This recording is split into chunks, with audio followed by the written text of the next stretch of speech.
My name is Andrew. I'm 43 years old, a construction manager by trade. My life isn't glamorous, but I've always valued hard work, loyalty, and the sense of accomplishment that comes from building something solid, whether it's a skyscraper or a relationship. 15 years ago, I married Emilia. She's 40 now, an event planner with a knack for making everything look effortless. Emilia has always been the creative one, the dreamer, balancing out my practicality. Our life together has been stable, or so I thought, a cozy home, shared routines, the occasional vacation to rekindle the spark. But stability can be deceptive. Over the past few years, something shifted between us. It wasn't dramatic, no screaming matches or slammed doors. It was quieter, subtler. We started living more like roommates than partners, both consumed by the demands of work. I chalked it up to the natural ebb and flow of marriage. Looking back, I realize how blind I was to the signs. One evening, we were getting ready for a rare dinner out with friends. As I watched Emilia touch up her makeup in the mirror, something caught my eye, her bare left hand. She wasn't wearing her wedding ring. It wasn't the first time I'd noticed. Over the past few months, she'd stopped wearing it regularly, especially when she left the house for work or social events. At first, I didn't think much of it.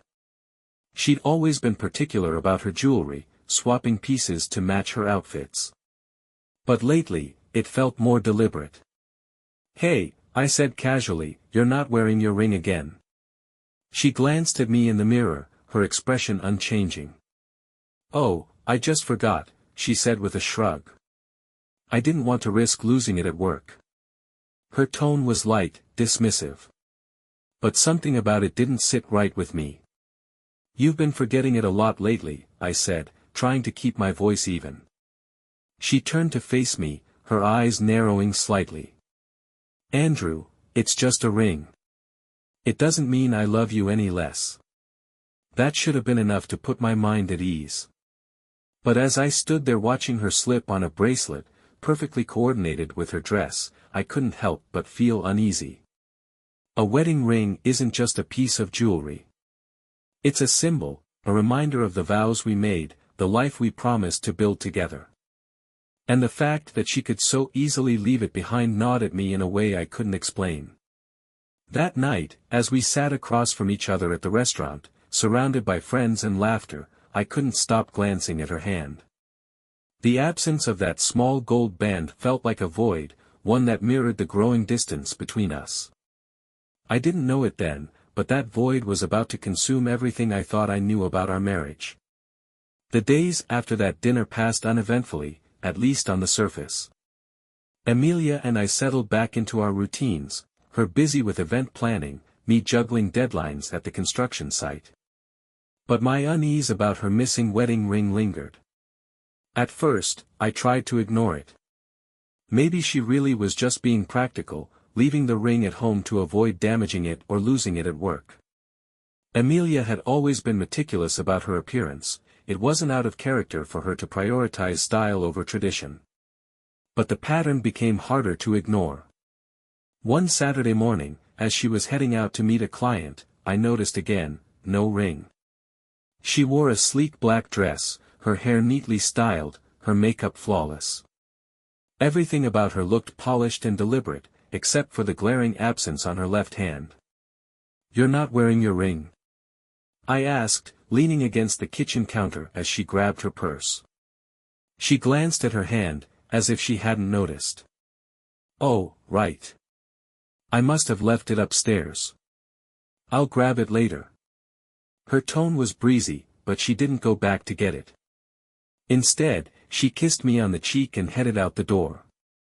Max, our golden retriever, padded into the room and sat by my feet, looking up at me with his soulful eyes. I scratched behind his ears absent-mindedly, my thoughts racing. It wasn't just the ring.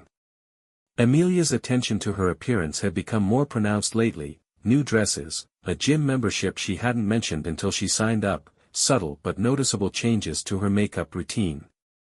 At first, I'd been proud of her for taking time for herself. But now, paired with the missing ring, it felt like something more. The next incident came a few days later. Emilia was heading out for a networking event with some industry colleagues. She looked stunning, her outfit perfectly tailored, her perfume subtle but intoxicating. As she slipped on her heels, I noticed once again, no wedding band. "Are you going to grab your ring this time?" I asked, trying to sound light-hearted. She gave me a small smile, but her response felt rehearsed. "I think it clashes with the bracelet I'm wearing." "It's just one night, Andrew. Don't make a big deal out of it." It wasn't just one night, though. It was becoming a habit. Over the next few weeks, I began paying closer attention. Every time she left the house, I checked her hand. Sometimes the ring was there, but often it wasn't. And it wasn't just for work events. She'd leave it behind for dinners with friends, weekend errands, even gym sessions. The worst part was how nonchalant she seemed about it. Whenever I mentioned it, she'd brush it off with a casual excuse: "Too busy, didn't match, didn't want to lose it." But her dismissive attitude only made my unease grow. A wedding ring is more than a piece of jewelry. It's a promise, a public declaration of commitment. And while I didn't believe Emilia was the type to break that promise, I couldn't shake the feeling that something was off. It wasn't just the ring. It was the way she seemed distant lately, the way she avoided eye contact during certain conversations, the way she laughed a little too hard at messages on her phone. Max seemed to pick up on my unease. He'd follow me around the house more than usual, his presence a quiet comfort as my doubts began to creep in. At night, as Emilia slept beside me, I'd stare at the ceiling, trying to convince myself that I was imagining things. But the gnawing suspicion wouldn't go away. Something was wrong. And deep down, I knew the missing ring was only the beginning. As the days turned into weeks, my suspicions grew stronger. The missing wedding ring was becoming more frequent, and Emilia's behavior felt increasingly out of character. Small changes began to stand out, details that might have seemed innocuous on their own but, together, painted a troubling picture. For one, she'd become more guarded with her phone. Emilia used to leave it lying around the house, answering messages casually and even asking me to check it for her if she was busy. Now, it was always within arm's reach, the screen locked as soon as a notification came in. Once, while we were watching TV, her phone buzzed. She glanced at it, her smile flickering briefly, and then placed it face down on the coffee table. "Who's that?" I asked, trying to sound nonchalant. "Just a coworker," she said, not looking at me. "About an event I'm planning." Her answer should have been enough, but the way she avoided my gaze left me feeling uneasy.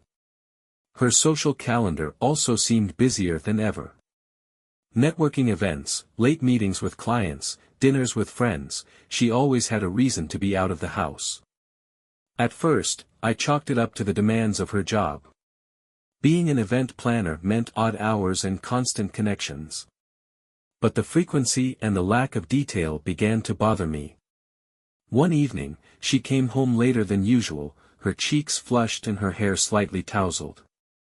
She kissed me on the cheek as she set her purse down, her perfume lingering in the air. "How was the meeting?" I asked, watching her closely. "Long," she said with a tired smile. "But productive. We finalized some plans for next month's gala." "Who was there?" I pressed, trying to keep my tone casual. "Oh, the usual people," she replied quickly, waving a hand dismissively.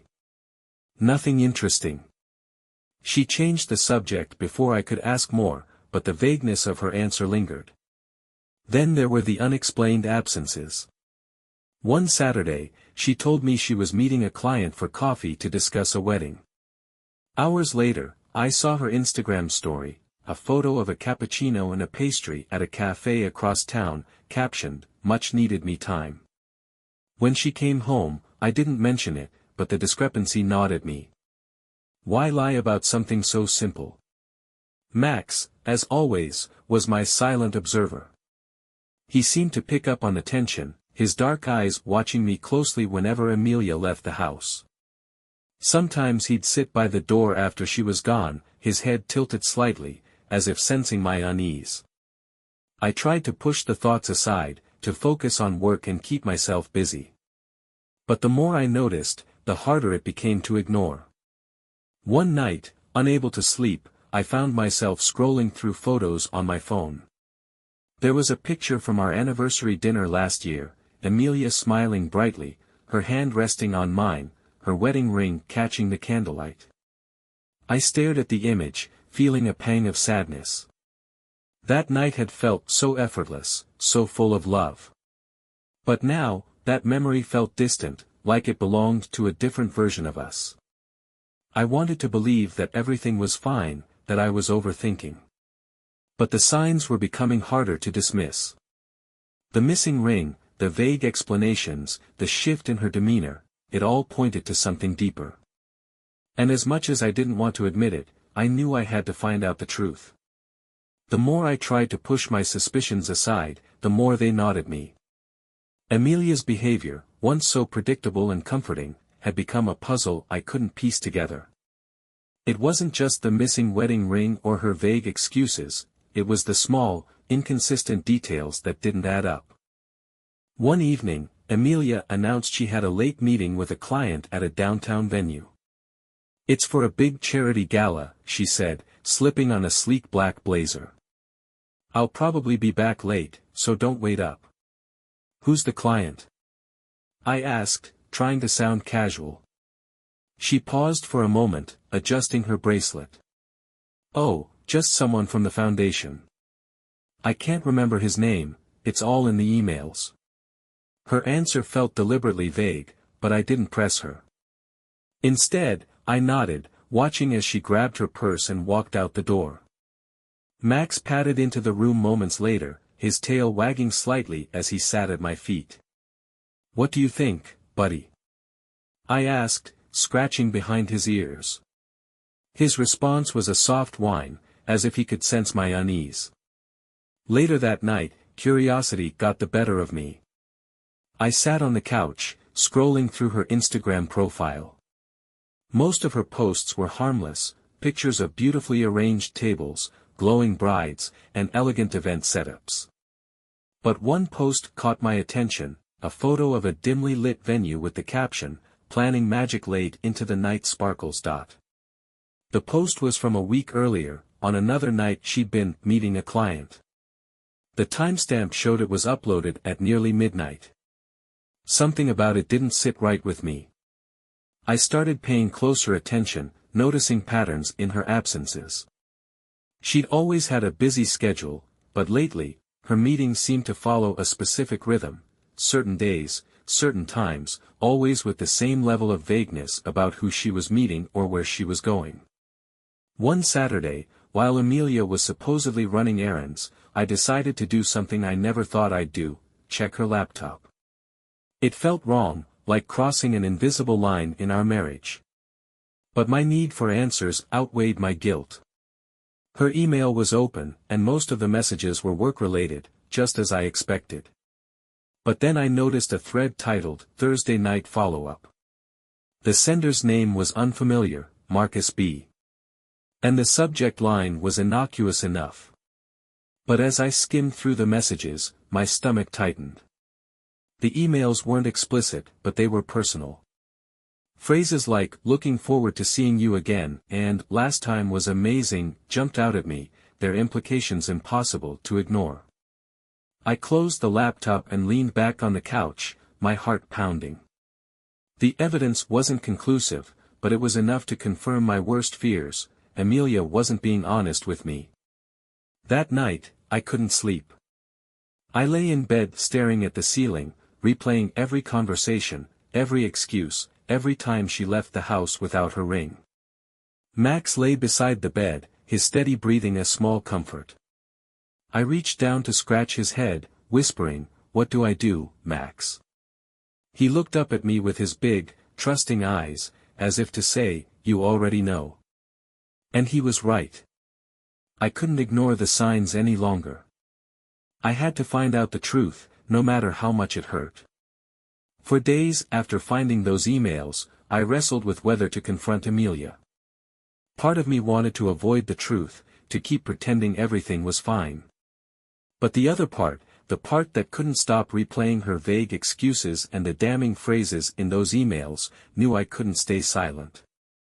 The opportunity came one evening when Emilia came home later than usual. She walked through the door with a bright smile, setting her purse on the counter and kicking off her heels. "Long day?" I asked, my tone deliberately calm. "Exhausting," she said, pouring herself a glass of water. "But productive. The gala plans are really coming together." I nodded, watching her carefully. "You've been working on a lot of late meetings lately," I said. She paused, the glass halfway to her lips.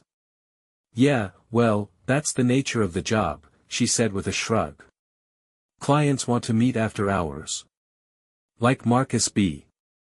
I said, the name slipping from my lips before I could stop myself. Her reaction was immediate and telling.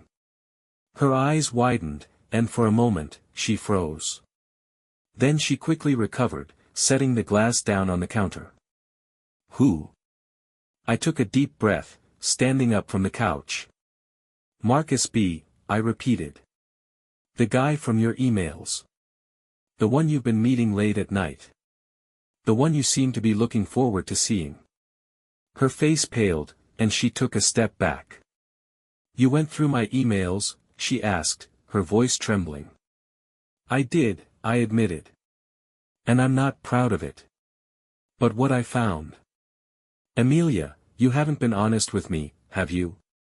She opened her mouth to speak, but no words came out.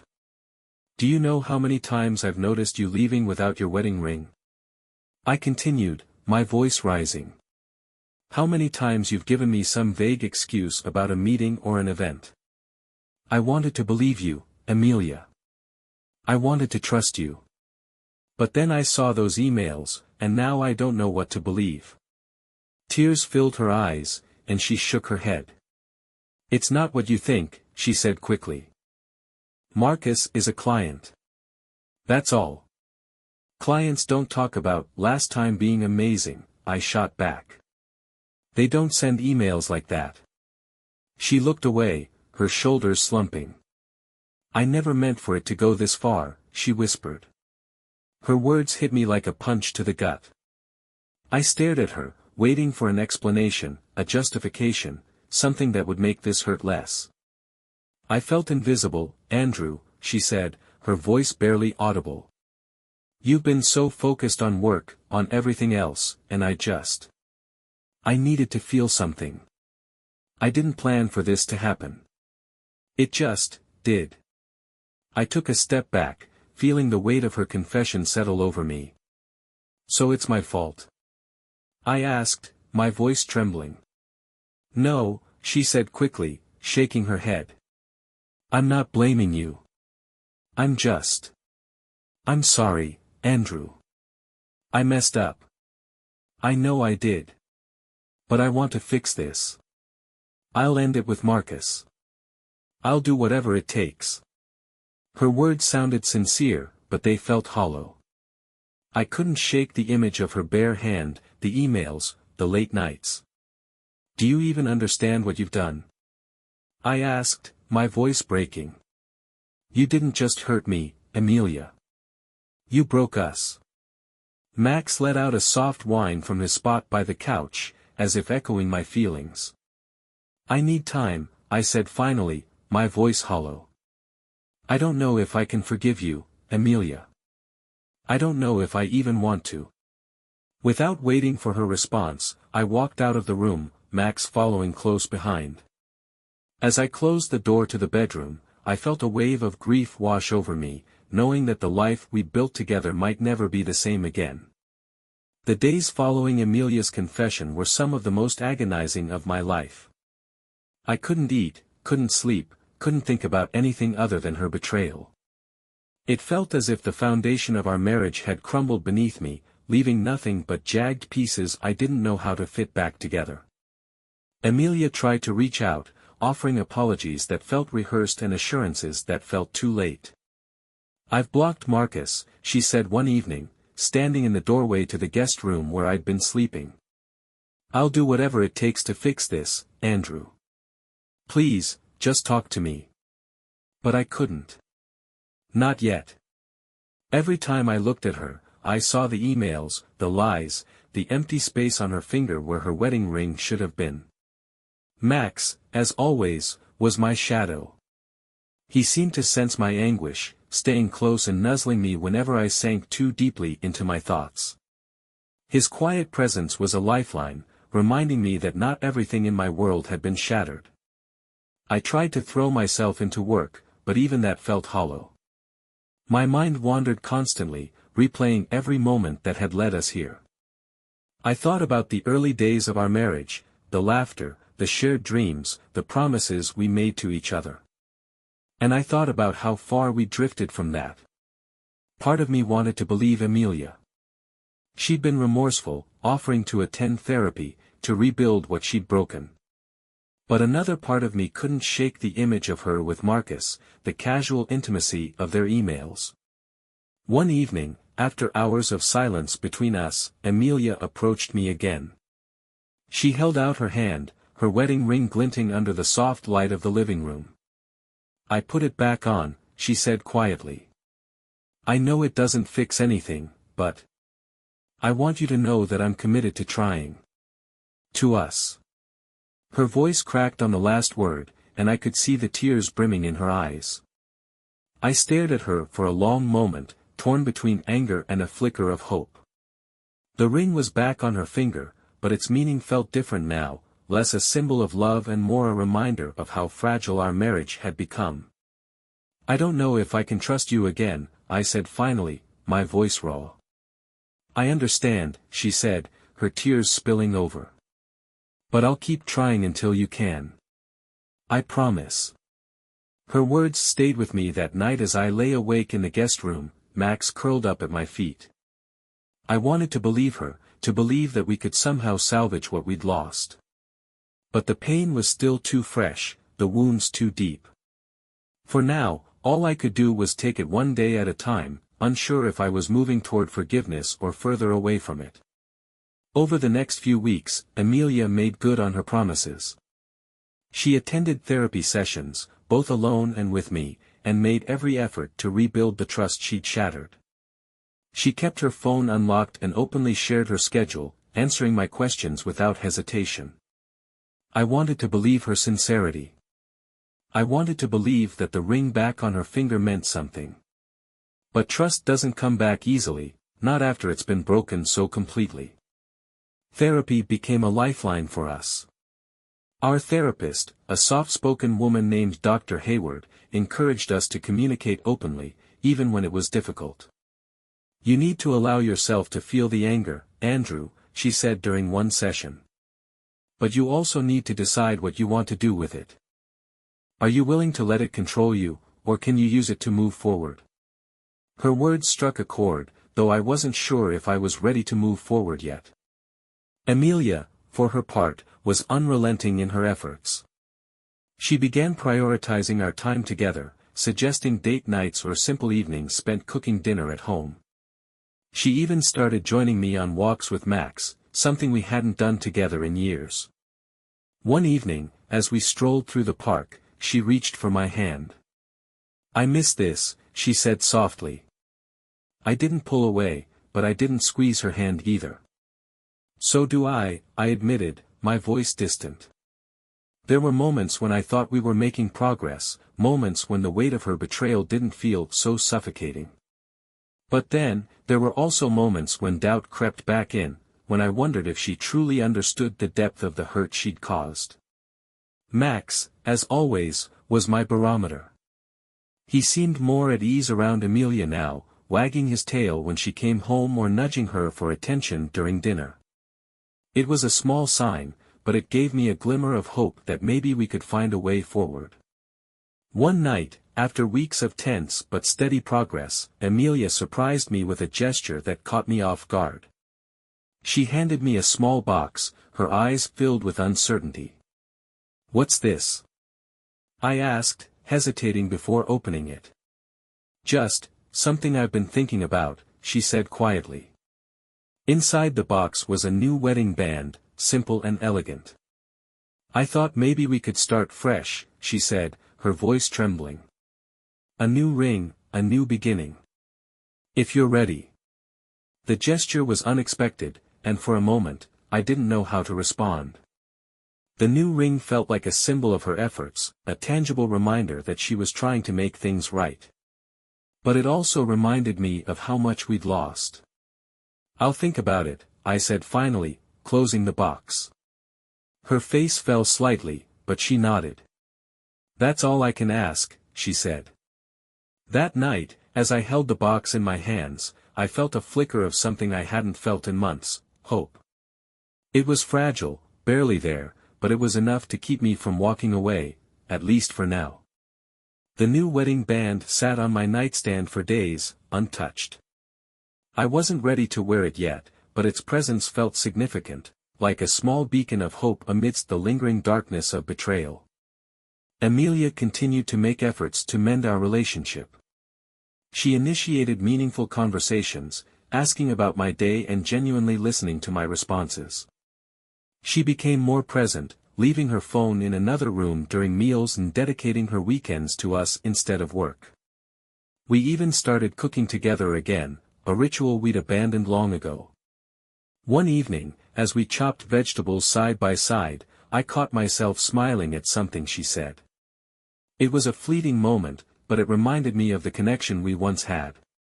Max, ever attuned to the mood in the house, seemed to mirror the shift.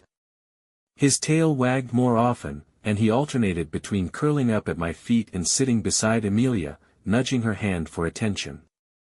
Therapy sessions also began to feel more productive. Dr. Hayward guided us through the difficult conversations, helping us address the underlying issues that had led to Emilia's betrayal. "I felt like we were drifting apart," Emilia admitted during one session. "Like we were just going through the motions." "I didn't see it," I said, my voice heavy with regret. "I thought we were fine. I thought I was doing enough." Dr. Hayward nodded. "It's important to acknowledge those feelings, but it's also important to focus on what comes next. Rebuilding trust takes time, consistency, and vulnerability, from both of you." Emilia took those words to heart. She began wearing her original wedding ring again, along with the new one she'd given me as a symbol of her renewed commitment. The sight of both rings on her finger was bittersweet, reminding me of what we'd lost but also of what we were trying to regain. For a time, it felt like we were making real progress. Emilia's actions seemed sincere, and I found myself beginning to believe in the possibility of healing. We even planned a weekend getaway, a chance to reconnect away from the routines and memories that had weighed us down. The trip was simple, a cabin in the mountains with Max in tow. We spent the days hiking, the crisp air filling our lungs, and the nights sitting by the fire, talking about the little things that had once made us happy. One evening, as we sat outside watching the stars, Emilia turned to me. "Thank you for giving me a chance," she said, her voice filled with emotion. "I'm trying," I said honestly. "I don't know if I'll ever forget, but I want to believe we can move forward." Her eyes filled with tears, but this time, they were tears of gratitude. "That's all I need," she whispered. For the first time in months, I felt a fragile sense of hope. It wasn't perfect, and the scars of her betrayal still lingered, but it felt like we were finally moving towards something better. I couldn't know then how fleeting that hope would be. The fragile hope I had begun to nurture didn't last long. Just as I started to let my guard down, to believe in Emilia's efforts and the possibility of rebuilding our marriage, the cracks began to show again. It started subtly, almost imperceptibly. Emilia's phone, which had been left out openly during our meals, began appearing face down on the counter again. She was quieter, her answers to my questions shorter and less detailed. The openness she'd promised felt like it was slipping away. One evening, as we were getting ready for bed, I noticed something I hadn't seen in weeks. Her wedding ring was missing. "Where's your ring?" I asked, trying to keep my voice calm. She looked down at her hand as if just noticing its absence. "Oh, I took it off while doing the dishes and forgot to put it back on," she said quickly. Her explanation sounded plausible, but the unease I'd buried started creeping back. A few days later, Emilia announced she had a meeting with a new client at a downtown hotel. Something about the way she said it felt rehearsed. I nodded, pretending to believe her, but my mind was already racing. When she left that evening, I sat on the couch, Max lying at my feet. The thought of doing nothing felt unbearable. I needed to know the truth. Grabbing my keys, I decided to drive to the hotel she mentioned. I wasn't sure what I was looking for or if I'd even find anything, but the nagging suspicion was too strong to ignore. When I arrived, I parked across the street and waited. Minutes turned into an hour, and just as I began to question my decision, I saw her. Emilia stepped out of the hotel lobby, and she wasn't alone. Marcus was with her, his hand resting casually on her lower back as they walked to his car. They were laughing, their body language intimate in a way that left no room for doubt. My heart pounded in my chest, a mix of anger and despair threatening to overwhelm me. I watched as Marcus opened the passenger door for her, and she climbed in without hesitation. The image was burned into my mind, her smile, her ease, the absence of her wedding ring once again. I followed them, my hands gripping the steering wheel so tightly that my knuckles turned white. They drove to a restaurant on the edge of town, a small, dimly lit place that I recognized as one we used to visit together. I parked a few spots away and watched as they entered, their laughter still audible through the closed windows. I didn't confront her that night. I couldn't. Instead, I drove home in silence, my mind racing with questions and accusations that would never have answers. When Emilia returned hours later, she kissed me on the cheek as if nothing had happened. "The meeting went well," she said, her tone light. I nodded, unable to speak.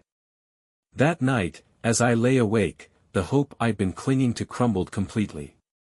The second betrayal cut deeper than the first, leaving me hollow and broken. Max lay beside me, his warm, steady presence the only thing grounding me. I reached down to scratch his head, whispering, "It's over, buddy. It's really over." For the first time, I knew there was no coming back from this. The days after witnessing Emilia with Marcus were a blur of anguish. I felt like a man stranded in a collapsing building, every attempt to find solid ground swallowed by the rubble of betrayal. The hope I had clung to for weeks now seemed foolish, a cruel trick I'd played on myself. Emilia carried on as if nothing had changed, her facade of normalcy making my heartbreak even harder to bear. She still wore her wedding ring at home, her gestures of affection now feeling like insults. I avoided her as much as I could, retreating into silence. Max, as always, stayed by my side, sensing my despair. He followed me from room to room, his quiet companionship the only thing keeping me from completely falling apart. One evening, Emilia approached me, her voice tentative. "You've been so distant, Andrew," she said. "Is something wrong?" I stared at her, incredulous. Is something wrong? The question echoed in my mind, its absurdity almost laughable. "Do you really want to know?" I asked finally, my voice cold. She frowned, stepping closer. "Of course I do." I took a deep breath, my anger bubbling to the surface. "I know, Emilia. I know about Marcus. I saw you with him at the hotel. I saw you laughing with him, touching him, walking into the restaurant like nothing in the world could touch you." Her face went pale, and for a moment, she didn't speak. Then she stammered, "Andrew, Don't," I interrupted, my voice shaking. "Don't lie to me. Don't insult me with another excuse." She opened her mouth to speak again, but I held up a hand. I gave you a chance, Emilia. I believed you when you said you'd end it. I let myself hope that we could fix this, that you meant it when you said you wanted us to work. But you lied. Again. Tears streamed down her face, but I felt nothing but cold emptiness. I'm sorry, she whispered. Sorry. I laughed bitterly. You're not sorry, Emilia. You're sorry you got caught. You're sorry that your double life is falling apart. Her sobs grew louder, but I didn't care. The pain in my chest felt like a physical weight, suffocating and relentless. I can't do this anymore, I said, my voice barely above a whisper. I can't keep pretending that this is fixable. You've destroyed everything. I walked away, leaving her crying in the living room. In the bedroom, I sat on the edge of the bed, my head in my hands. Max jumped up beside me, pressing his warm body against mine. It's over, I murmured, stroking his fur. It's really over this time. That night, I lay awake, the weight of Emilia's second betrayal crushing me. The love we once had, the trust we'd built, the life we'd shared, it was all gone, replaced by bitterness and heartbreak. For the first time, I allowed myself to accept the truth, there was no coming back from this. Emilia had destroyed not just our marriage, but the part of me that still believed in love. The days that followed my confrontation with Emilia were a blur of grief and numbness. Our house, once filled with the routines of a shared life, now felt like a hollow shell. I moved through it like a ghost, avoiding her as much as possible, my thoughts consumed by the weight of her betrayal. Emilia tried to reach out to me, but her words felt meaningless. Apologies, explanations, promises, they were all just echoes in a room I no longer wanted to inhabit. I'll leave, she said one morning, standing in the doorway of the guest room where I'd been sleeping. If that's what you want, Andrew, I'll leave. I didn't answer. I couldn't muster the energy to care. She left the room quietly, and I heard her crying in the kitchen, but even her tears felt hollow to me. I began the process of filing for divorce, a decision that felt both inevitable and impossible.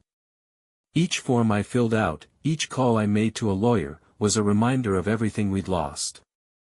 Word of the affair spread quickly through our social circle. Friends who once admired our marriage were shocked, their support shifting firmly to my side. Emilia became the subject of quiet judgment, her once bright reputation tarnished by the truth. At work, I threw myself into projects, hoping to find solace in the physical labor. But even there, the pain followed me. My co-workers offered sympathetic looks and gentle words, but their pity only deepened my sense of isolation. Max remained my only constant. He was always there, his head resting on my knee during sleepless nights, his wagging tail a small comfort on days when the world felt unbearably heavy. Meanwhile, Emilia's life began to unravel. She moved out of the house, renting a small apartment on the other side of town. Her clients started to dwindle as word of her personal life spread. The friends who once admired her charm and creativity now kept their distance, their judgment unspoken but palpable. I heard through mutual acquaintances that Marcus had ended their relationship shortly after the confrontation. Too much drama, he'd reportedly said, leaving Emilia to deal with the fallout alone. A part of me felt vindicated by her struggles, but another part felt nothing at all. I was too consumed by my own pain, my own sense of loss, to find any satisfaction in her suffering. One evening, as I sat on the back porch with Max, watching the sun dip below the horizon, I felt the weight of it all press down on me. 15 years of marriage, gone. The life we'd built together, the love we'd shared, it was all a lie. I scratched Max behind the ears, his warm presence a small balm against the coldness in my chest. It's just us now, buddy, I said quietly. He looked up at me with his big, trusting eyes, and for the first time in weeks, I felt the sting of tears. The fallout of Emilia's betrayal had left me broken, a shadow of the man I once was. And as much as I wanted to believe I could move on, the scars she'd left behind felt too deep, too permanent. There was no going back, no undoing what had been done. All that remained was the hollow shell of a life I no longer recognized. Months passed, but the pain of Emilia's betrayal never fully faded. Divorce proceedings dragged on, each meeting with lawyers and signed document a fresh reminder of the life we'd built and lost. What little hope I'd clung to after the first betrayal had been crushed entirely by the second, leaving only bitterness in its wake. Emilia's life continued to unravel. She lost more clients as her reputation suffered, and her friendships dwindled to a handful of strained connections.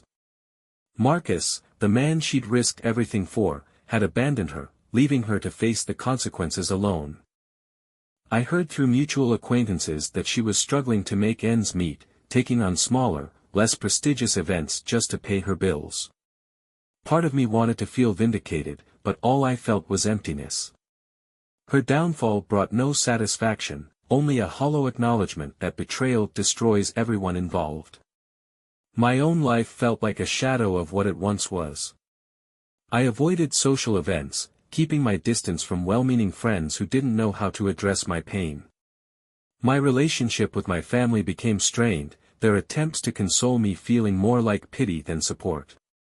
Max was my only constant. He stayed by my side through it all, his unconditional loyalty a stark contrast to the betrayal that had defined the past year. On long, sleepless nights, I'd sit with him on the porch, staring out into the darkness and wondering how everything had gone so wrong. One night, as I sat there with Max, the weight of it all finally broke me. "What's the point, buddy?" I whispered, my voice cracking. 15 years of love, trust, and commitment, and this is where it ends. Max rested his head on my lap, his warm, steady presence grounding me.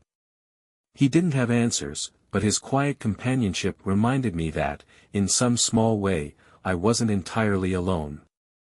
The divorce was finalized on a gray afternoon, the sky heavy with clouds. As I signed the final papers, I felt no relief, only a deep, aching void where my marriage had once been. Emilia didn't fight for anything. She accepted the terms quietly, her once vibrant spirit now a shadow of itself. As we left the courthouse, she turned to me, her eyes filled with tears. "I'm sorry, Andrew," she said, her voice barely above a whisper. I nodded, unable to muster the energy for a response. Her apology meant nothing now, the damage was done. The weeks that followed were a blur of solitude and reflection. I thought about the wedding band that had sparked it all, the small, golden symbol of a promise that had been broken beyond repair. It sat in a drawer now, forgotten and meaningless. Love, I realized, is fragile. Trust even more so. And when both are shattered, what remains is nothing but a painful lesson. I didn't come away from this stronger or wiser. I came away bitter, scarred, and deeply skeptical of the very idea of love. Some wounds, I learned, never fully heal. As I sat with Max on the porch one last time, watching the sun set on another empty day, I whispered to him, "It's just you and me now, buddy. And maybe that's all it'll ever be." The light faded, leaving only darkness. And in that darkness, I found no peace, only the haunting reminder of what I'd lost and the scars that would never fade.